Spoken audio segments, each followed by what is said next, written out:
දිල්ලි විශ්වවිද්‍යාලයේ පශ්චාත් උපාධිය හදාරනකොට එක හින්දි ගෑනු ළමෙක් හිටියා. මේ කියනවා මේ සේරම පෙරලාගෙන පන්තියට ආවා 9:00 විතර. මේ මිත්තා මම හුවා මොකද ඔය කලබලේ කියලා.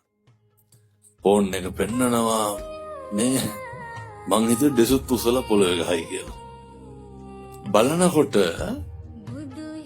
මේ මට පෙන්නලා කියනවා බලන්න කියලා. තාම ෆෝන් එක ඔන් කරලා නැහැ. කවුද? ඉකෙල්ල යාළුවා ඉන්න කොල්ලා. තාම ෆෝන් එක ඔන් කරලා නැත්ද? ඔන්ලයින් ඇවිල්ලා නැද්ද කොහෙද? ඔන්ලයින් ඇවිල්ලා නැහැ කියලා. මං කිව්වා ඉතින් කෝල් එකක් කරන් බලන්න. මේ නෑ මට සැකයි. මේ දවස මං එදා තමයි තේරුම් ගත්තේ අනුන් ගැන සැක කරලා මිනිස්සු කොච්චර පිච්චෙනවද? මොකටද පින්නතුනේ අනුන් ගැන සැක කරලා අපි පිච්චෙන්නේ?